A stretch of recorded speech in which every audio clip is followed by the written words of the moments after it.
하나님 나라 복음을 살아가는 매일의 동행. 오늘 말씀은 호세아 1장 1절부터 11절의 말씀입니다.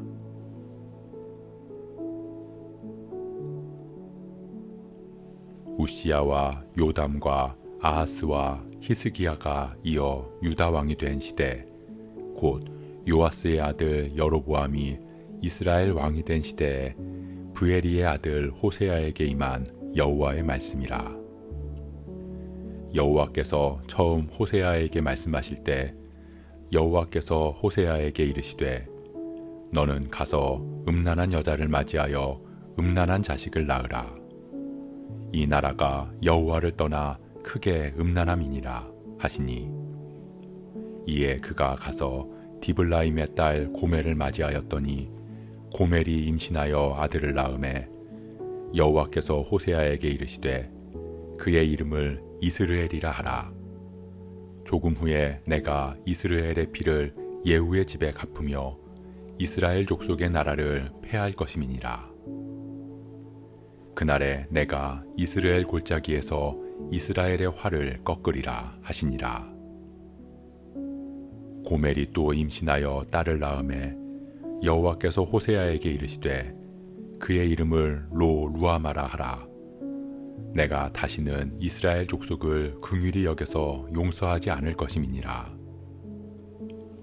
그러나 내가 유다 족속을 긍휼히 여겨 그들의 하나님 여호와로 구원하겠고 활과 칼이나 전쟁이나 말과 마병으로 구원하지 아니하리라 하시니라. 고멜이 루아마를 젖된 후에 또 임신하여 아들을 낳음에 여호와께서 이르시되 그의 이름을 로암미라 하라. 너희는 내 백성이 아니요 나는 너희 하나님이 되지 아니할 것임이니라. 그러나 이스라엘 자손의 수가 바닷가의 모래같이 되어서 헤아릴 수도 없고 셀 수도 없을 것이며, 전에 그들에게 이르기를 너희는 내 백성이 아니라 한 그곳에서 그들에게 이르기를 너희는 살아계신 하나님의 아들들이라 할 것이라. 이에 유다 자손과 이스라엘 자손이 함께 모여 한 우두머리를 세우고 그 땅에서부터 올라오리니 이스라엘의 날이 클 것이미로다.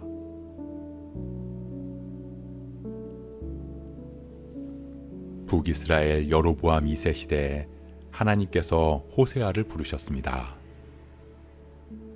당시 가장 부흥하고 정치적으로도 업적을 쌓은 시대, 하지만 어느 때보다도 영적으로 침체된 시대에 하나님의 이스라엘을 향한 메시지를 전하게 하셨습니다. 하나님께서는 호세아에게 음란한 여자와 결혼해서 음란한 자식을 낳으라고 말씀하십니다. 율법에서 음란한 여자, 즉 창녀와의 결혼은 부정한 일로 취급하고 있습니다. 특히 제사장이나 선지자들에게는 절대 금하고 있는 율법입니다. 그럼에도 하나님께서는 호세아에게 그 일을 명령하신 것입니다. 왜냐하면 결혼을 상징으로 하나님과 이스라엘의 관계를 설명하고자 하셨기 때문입니다. 호세아는 고멜이라고 하는 여인을 찾아가 결혼합니다. 그리고 아들을 낳았는데 하나님께서는 그 아이의 이름을 이스르엘이라고 부르라고 하십니다. 이스르엘은 하나님께서 씨를 뿌리신다는 뜻이지만 그 안에는 흩어지게 한다는 뜻을 담고 있습니다. 즉, 하나님께서 이스라엘을 흩어버리시겠다는 경고입니다. 아합을 심판하는 도구로 사용된 예후, 그럼에도 그가 하나님을 따르지 않을 때 하나님께서는 아합이 심판당한 장소였던 이스라엘의 심판을 예후에게 돌리실 것입니다. 그것은 예후 왕조의 마지막 왕인 여로보암 2세 시대에 이스라엘을 향한 경고입니다. 호세아는 고멜과의 사이에서 딸을 낳았습니다. 하나님께서는 그 딸의 이름을 로 루아마라고 부르게 하셨습니다. 이스라엘을 낳고 몇 년의 시간이 흘렀습니다. 그럼에도 이스라엘은 돌이키지 않았고 여전히 음란한 시대를 살아가고 있었던 것입니다. 로 루아마의 뜻은 긍휼이 없다는 것입니다. 하나님께서는 이스라엘 족속을 긍휼히 여겨서 용서하지 않을 것이라고 또다시 경고하신 것입니다. 그러나 이스라엘과는 다르게 유다 족속은 긍휼히 여겨 그들은 구원하시겠다고 말씀하십니다. 다시 말해서 구원받는 유다 족속을 보고 깨달으라는 것입니다. 그럼에도 이스라엘은 하나님께로 돌이키지 않았습니다. 그러자 하나님께서는 또다시 호세아와 고멜 사이에서 아이를 낳게 하시고 그 이름을 로암미라고 부르게 하셨습니다. 그 뜻은 내 백성이 아니다 입니다. 흩으시겠다. 긍휼히 여기지 않겠다. 그렇게 이스라엘을 향한 경고의 말씀을 하신 하나님께서는 이제 더 이상 너희들은 내 백성이 아니라고 말씀하시는 그 지경까지 이르게 된 것입니다. 시간을 주시고 기회를 주시면서 하나님께로 돌이키기를 바라셨지만 이스라엘은 끝내 그 길을 떠나 돌아오지 않았던 것입니다. 사랑하는 성도 여러분, 하나님께서는 세상을 향한 심판을 유보하십니다. 경고의 말씀을 계속 주시면서 하나님께로 돌아오라고 말씀하십니다. 오래 참으심으로 끊임없이 기회를 주십니다.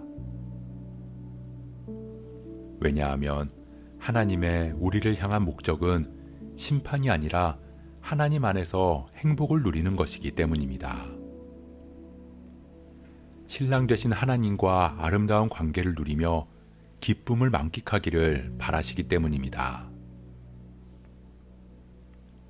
그렇기에 하나님께서는 이스라엘을 향해서 더 이상 내 백성이 아니라고 말씀하시고 그들을 심판하실 것이지만 다시 회복시켜 하나님께로 돌아오게 하실 것을 약속하십니다. 그것이 우리를 향한 하나님의 간절한 속마음입니다. 호세아의 이야기는 윤리적으로나 인권적으로 문제가 있는 이야기가 아닙니다. 그렇다면 우리는 이 이야기에 답을 할 수 없을 것입니다. 이 이야기는 하나님, 바로 당신의 이야기입니다. 하나님께서는 음란한 여자 같은 이스라엘을 아내 삼으신 비참한 일, 그 이상의 아픔과 고통을 겪고 계심을 우리는 깨달아야 합니다. 신랑 되신 하나님을 앞에 두고 음란을 일삼는 우리의 모습에 대한 하나님의 눈물과 하나님의 애통한 마음입니다.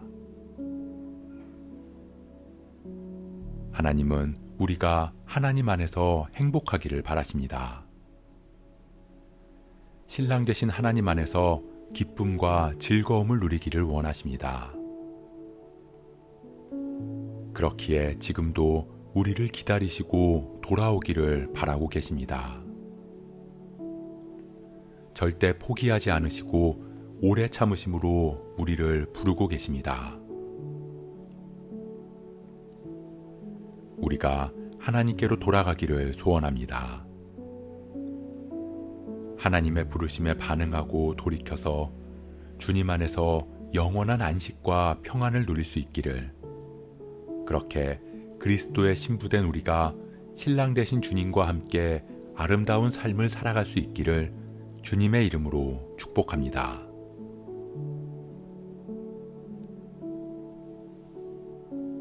오늘 말씀 묵상하면서 기도함으로 마음에 새기겠습니다. 호세아 말씀을 통해서 우리를 향한 하나님의 마음을 깨닫습니다. 우리는 하나님을 믿는다고 말하면서 세상의 많은 즐거움에 눈길을 주고 유혹에 빠져서 하나님을 잊고 살아갈 때가 많습니다. 그럴 때마다 하나님은 애통한 마음으로 우리를 기다리십니다. 다시 하나님께로 돌이켜 함께 기쁨을 누리기를 원하십니다. 우리가 하나님의 부르심에 반응하게 하옵소서.